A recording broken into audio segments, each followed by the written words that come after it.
इकडची काच तोडली आणि इथून आत घुसलेत. कार आता मी बिल्डिंगच्या कंपाऊंडमध्ये लावली. थोडं लेट झालं रात्री, सेफ राहील ॲटलिस्ट. हाय गाईज, आज एक खूप मोठी ट्रॅजेडी झाली आमच्यासोबत. तर आम्ही शॉपिंग करायला विजय सेल्सला गेलेलो, कारण माझ्या मदर इन लॉला काही शॉपिंग करायची होती. तर मी ऑफिसवरून डायरेक्ट तिकडे गेलो. त्या लोकांना आधी पिकअप केलं घरून आणि नंतर आम्ही विजय सेल्सला गेलो. आणि ऑफिसमधून गेलो म्हणून माझ्या बॅगमध्ये माझा ऑफिसचा लॅपटॉपसुद्धा होता. आणि आम्ही पार्क करून आतमध्ये गेलो आणि माझी बॅग मी गाडीमध्येच ठेवलेली थारमध्ये, आणि ती आम्ही रोड साईड पार्क केली होती.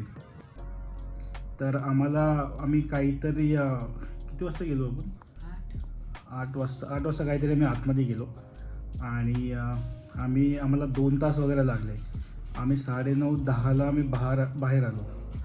आणि बाहेर आलो आणि बघतो तर जी ड्रायव्हर साईडची ग्लास आहे, ती ग्लास तोडलेली होती आणि माझी बॅग आतमध्ये नव्हती. तर त्या साईडची ग्लास तोडून ते लोक आत घुसून माझी ती लॅपटॉपची बॅग घेऊन गेलेत. त्यामध्ये ऑफिसचा लॅपटॉप होता,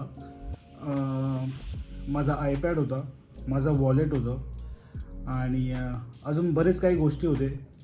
एक माईक होता, तोसुद्धा थोडा एक्सपेन्सिव्ह होता आणि तोसुद्धा ऑफिसचाच होता. तर हे सगळे गोष्टी त्या बॅगसोबत गेले.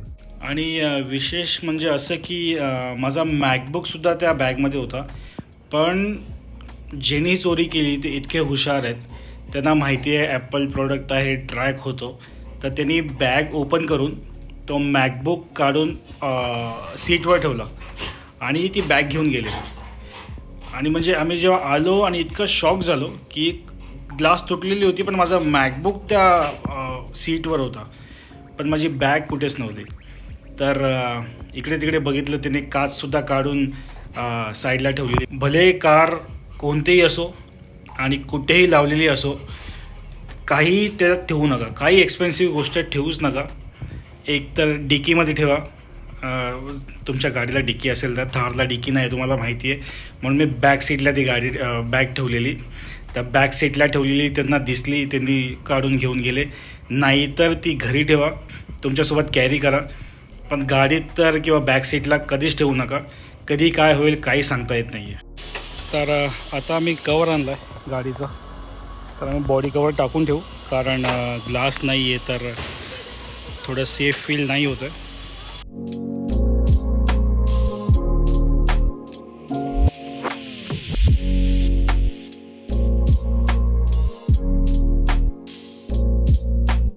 नमस्कार मित्रांनो, स्वागत आहे तुमचं आमच्या नवीन व्लॉगमध्ये. आणि बराच टाईम झाला आम्ही काही व्लॉग टाकला नव्हता. आम्हाला माहिती आहे खूप टाईमनंतर एक व्लॉग येतो आहे, पण त्याच्यामागे कारण होतं. जसं की तुम्ही ते क्लिप्स बघितले असणार. तर आमची एक चोरी झालेली आणि त्या चोरीमुळे आम्हाला काही व्लॉग्स बनवता आले नाही. थोडा आम्ही ब्रेक घेतलेला आणि आता आम्ही शिफ्टसुद्धा करतो या घरातून. तर युगा आणि मी आता आम्ही सगळं पॅकिंग केलेलं आहे. आजचा आमचा लास्ट डे आहे, आज आणि उद्या ॲक्च्युली. तर आज आणि उद्यामध्ये पूर्ण सामान वगैरे शिफ्ट करणार आहे.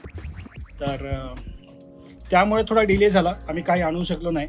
थोडा टाईम घेतला आम्ही, पण आम्ही आता ट्राय करणार आहोत नवीन व्हिडिओज दर वीक आणायला. तर न्यू इयरला new vlogs, new recipes, new videos आम्ही आणू. हा इयर एंड थोडासा जसा प्लॅन केलेला तसा झाला नाही. चोरी झाल्यामुळे थोडंसं लॉस बेअर करायला लागला, पण हरकत नाही. नेक्स्ट इयर आम्ही न्यू व्हिडिओज आणू तुमच्यासाठी आणि बघू आमचा नेक्स्ट इयर कसा जातो आहे. होपफुली खूप चांगला जाऊ.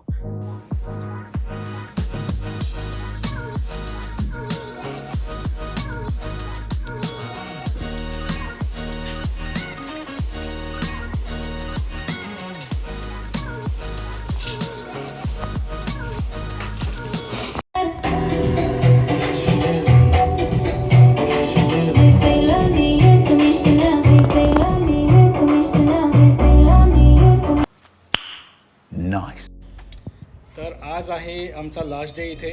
सामान शिफ्ट करायचं. थोडं सामान आम्ही काल शिफ्ट केलं, बाकीचं सामान आम्ही आज शिफ्ट करणार आहोत. तर थोडं वाईट वाटतं आहे, कारण एक वर्षापेक्षा जास्त टाईम काढला इथे आणि खूप सारे मेमरीज आहेत या घरी. खूप पॉझिटिव्ह मेमरीज आहेत. असं काही झालं नाही, वाईट नाही झालं किंवा आम्ही रिग्रेट नाही केलं या घरी आल्यापासून. खूप छान आणि पॉझिटिव्ह वाईब्स आलेत. थोडंसं ते जे आम्ही दाखवलं चोरी झाली ते एक छोटंसं इन्सिडेंट झाला. आम्ही आमची लाईफची सगळ्यात पहिली गाडी आम्ही घेतली थार, जी आमची ड्रीम कार होती. तर हा एक असा व्ह्यू आहे विंडोमधून आणि इतका सुंदर व्ह्यू आहे ना. आत्ता तर म्हणजे हिवाळा आहे, पण जेव्हा रेनी सीझन असतो इतका छान आणि इतका पाऊस, इतकं छान वाटतं ना ह्या घरामध्ये. ॲक्च्युली हा रूम तुम्ही बघाल ना 1 RK आहे. इतका छोटासा हॉल आहे आणि किचनसुद्धा तितकाच आहे. पण फक्त आम्ही हा व्ह्यू बघितला होता. 6th फ्लोअरला हा व्ह्यू आहे आणि खूप आवडलेला आम्हाला. तर रात्रीचा पाहिला होता 8 वाजता. हां 8-8:30ला काहीतरी आम्ही आलेलो आणि आम्हाला खूप आवडलेलं आणि हा व्ह्यू बघून आम्ही एकदम फायनल केलेलं की आम्हाला इथेच राहायचं आहे. पण आम्हाला खूप पॉझिटिव्ह ठरलं हे घर. आय होप अशीच पॉझिटिव्हिटी असू दे आणि नेक्स्ट इयरसुद्धा असेच आपण ग्रो करू. तुम्हीसुद्धा ग्रो करा, आम्हीसुद्धा ग्रो करणार, सगळे एकत्र ग्रो करू. आणि ऑल द बेस्ट तुम्हालासुद्धा, आम्हालासुद्धा. बघू आता नेक्स्ट इयर काय आणतो आहे आम्ही तुमच्यासाठी. So all the best and happy new year सगळ्यांना. Happy new year guys.